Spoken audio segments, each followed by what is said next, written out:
The clock in the bell tower of St. Philip slowly rang out midnight. I counted each chime one by one, and the last drew a sigh from me.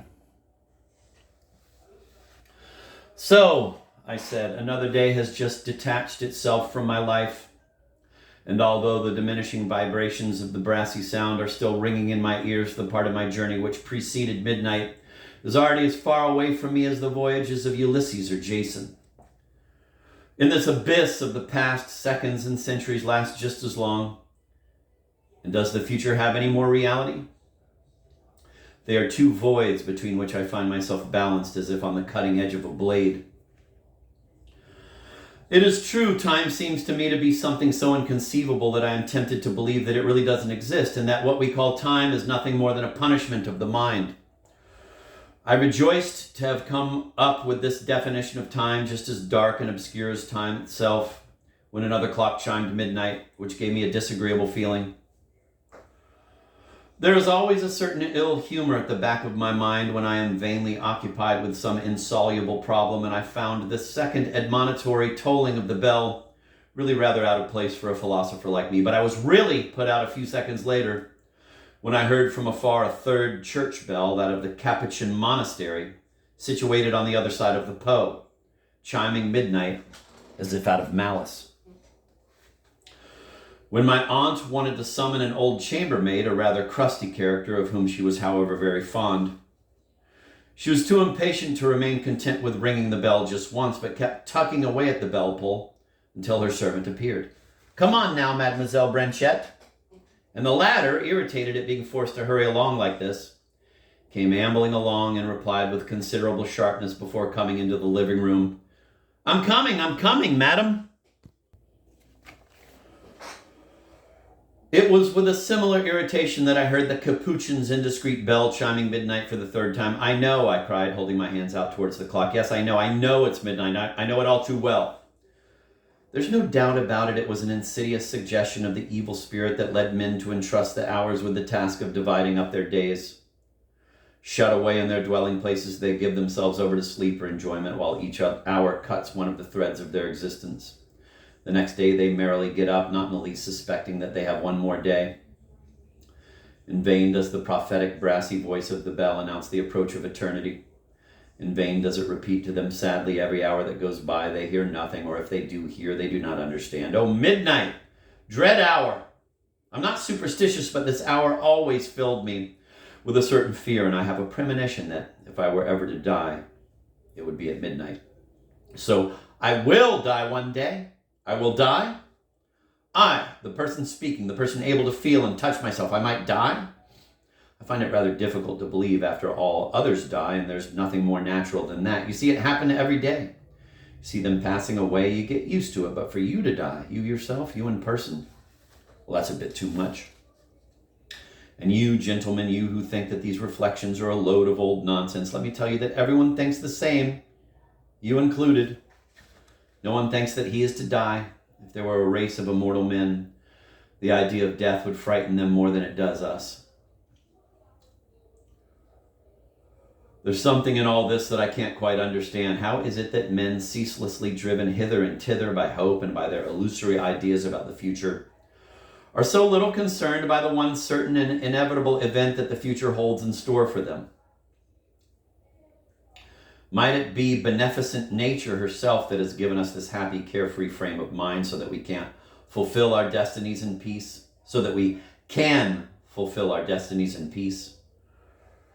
I do believe that you can be a perfectly decent fellow without adding to the real ills of life that cast of mind that leads you to brood over gloomy thoughts.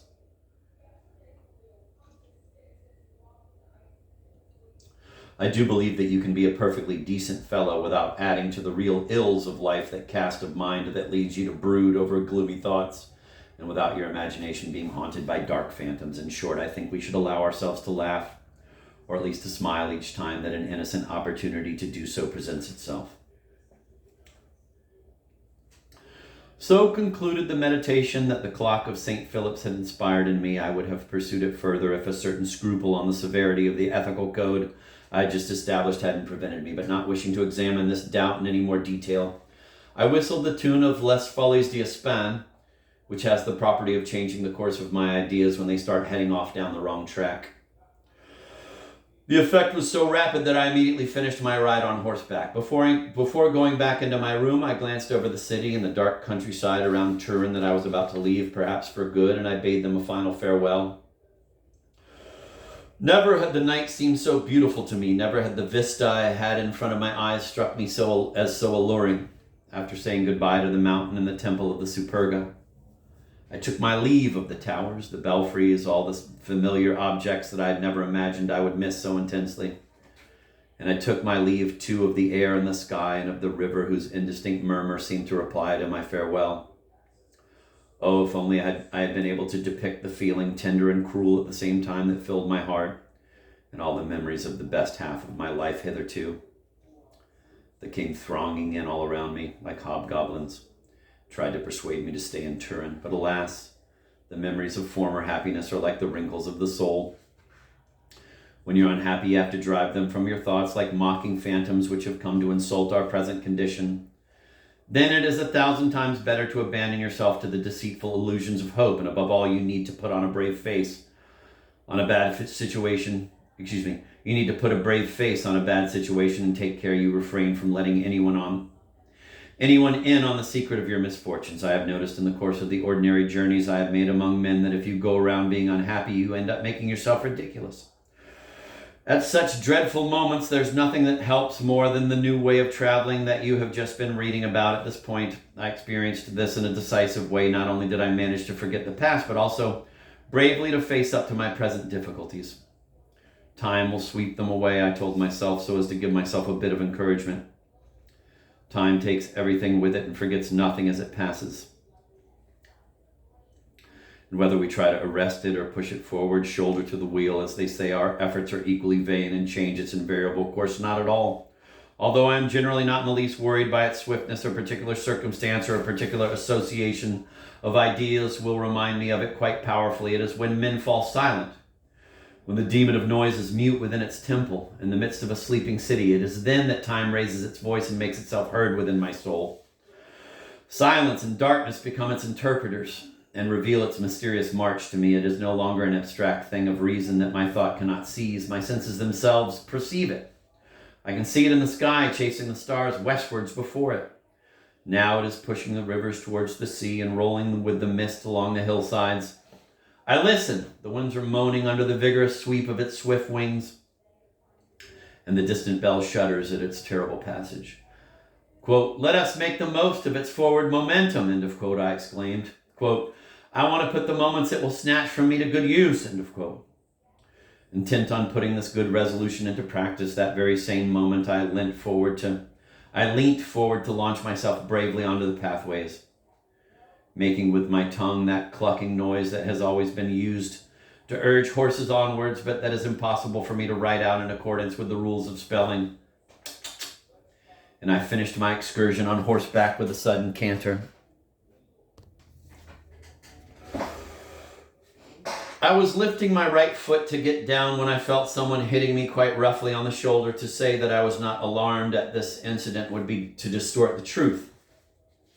And this is the occasion to point out to the reader, to prove to him, and to prove to him, without too much vanity, how difficult it would be to anyone other than me to carry out such a journey, even supposing that the new traveler had 1,000 times more means and talent for observation than I can ever have. Could he ever hope to meet with such strange adventures, and so many of them, as those which have befallen me in the space of 4 hours, and which are clearly laid down by my destiny? If anyone doubts this, let him try to guess who had just hit me. In the first moment of my alarm, not really thinking of the situation in which I found myself, I thought that my horse had kicked out or had dashed me against a tree. God knows how many dismal ideas came flooding into my mind during that short period of time it took me to turn my head and look into my room. I then saw, as often happens in the things that appear most extraordinary, that the cause of my surprise was perfectly natural. The same gust of wind which at the start of my journey had opened my window and slammed my door shut as it swept by, and part of which had slipped between the curtains around my bed, had just entered my room in great uproar. It flung the door open and went out through the window, pushing the pane against my shoulder, which caused the surprise I have just mentioned. You will recall that it was on the invitation that this gust of wind had issued me to that. You will recall that it was on the invitation that this gust of wind had issued to me that I had left my bed. The shock I had just been given was quite obviously an invitation to go back to bed, and I felt I was obliged to accept this invitation. It is a fine thing, no doubt, to be on such familiar terms with the night, the sky, and its meteors, and to be able to derive benefit from their influence. Ah, the relations one is forced to have been. Ah, the relations one is forced to have with men are much more dangerous. How often have I been the dupe of the trust I have placed in those gentlemen? I have had a few things to say about this in a note that I have omitted, since it turned out to be longer than the whole text, which would have distorted the proper proportions of my journey, whose small volume is its greatest merit.